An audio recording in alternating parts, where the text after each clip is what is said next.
I'm Mark O'Shea, Professor of Education at Cal State University, Monterey Bay, and today we're going to explore elements of unit planning for standards-based classrooms. And in this very first video, we explore the question, what resources shall we use in preparing to plan a standards-based lesson? And so I'm here with you today in the role of a teacher who would be doing this process along with my colleague, Sophia Vicuña, who will also join with me in the process of exploring the resources that are going to be used. Now, there's a number of documents that need to be considered, and we will be displaying these documents at the end of this particular episode. But to begin with, they consist of the following: the California Frameworks for History, Social Science for the Public Schools of California, that include not only the standards themselves, but explanatory information about expectations for students when they learn the standards. In addition, we have the test blueprints. And Sophia, what do they reveal for us? These are the standards ranked by emphasis, high, medium, and low. So they can give us a clue as to which standards are likely to be tested. Yes. Okay, so we have that information. We also have release test items. And do you have a copy of a release test item for a particular standard? Yes. Here it is right here. We're going to be looking at standard 8.1.2 for social studies, which deals with the Declaration of Independence and its significance in U.S. history. And the particular standard is fully explained in the framework. It includes the statement, students understand the major events preceding the founding of the nation and relate their significance to the development of the American constitutional democracy. They also need to understand, analyze the philosophy of government expressed in the Declaration of Independence, with an emphasis on government as means of securing individual rights.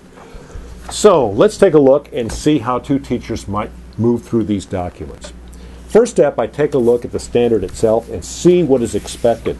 I can do that by listing learning expectations that appear in the framework under standard 8.1.2, and I restate the entire body of knowledge that the students will be responsible for. Analyze the philosophy of government expressed in the Declaration of Independence, with an emphasis on government as a means of securing individual rights.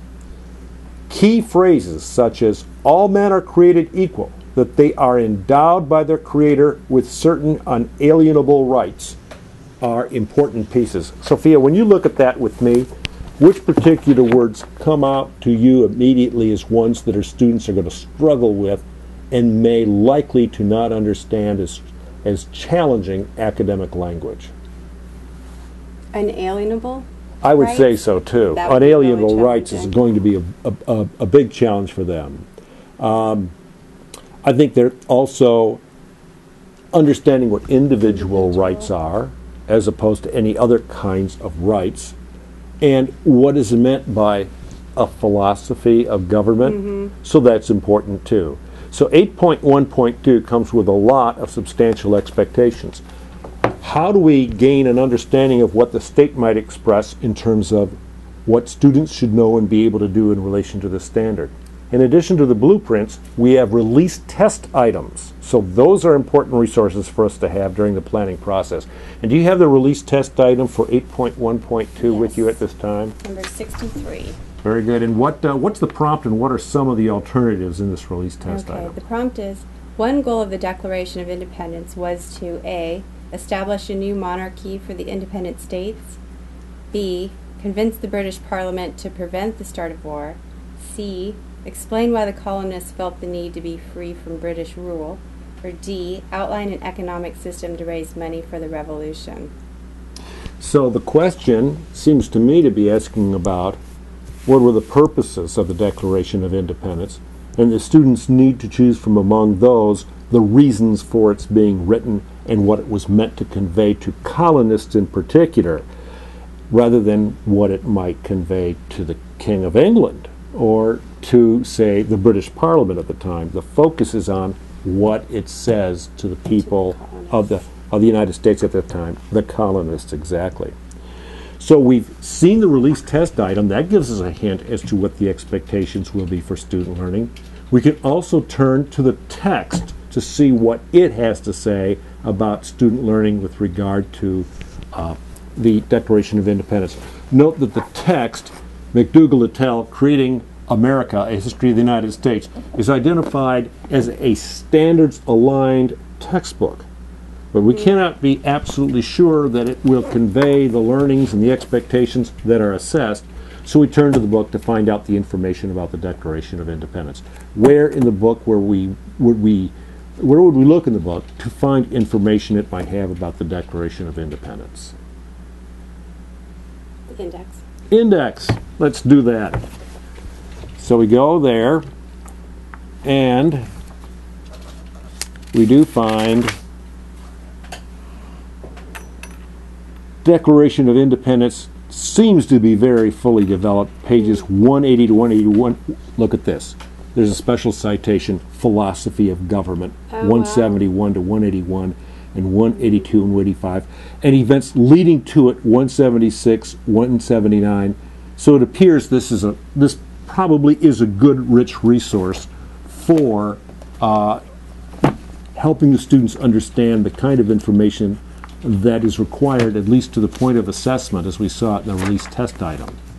So here we are, page 179, a time of decision. The Declaration is adopted, and other information. So we'll have to look through this descriptive narrative of the events to see whether or not it responds to the expectations that we saw in the actual standard itself. But in addition to expectations for student learning that comes from the text, the framework also has additional information about the Declaration of Independence and its significance beyond the actual statement of the standard. It has expository narrative contained inside. And here we have on page 100 that there is indeed specific information about what students are to know here. It says, this unit begins with an in-depth examination of the major events and ideas leading to the American War of Independence. Readings from the Declaration of Independence should be used to discuss these questions. What are natural rights and natural law?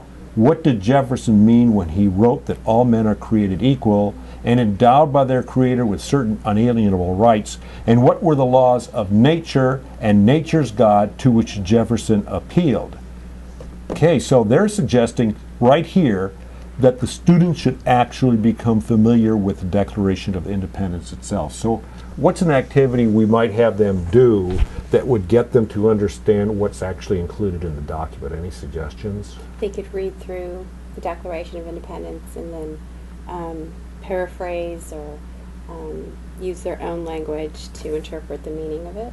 Sure, and then when they do that, when they write down in their own words what they think the Declaration of Independence means, we as teachers can look at that and see whether or not they really have the understanding, the meaning behind the Declaration of Independence, because it'll be language with which they're familiar. Mm-hmm, right. So we see that indeed we need to know the passage that pertains to the standard, the narrative of the standard itself, information about the significance of the standard as seen in the blueprints, the release test item that shows us what students have been asked to do with regard to their knowledge of the Declaration of Independence in the past, and an understanding of what the text provides.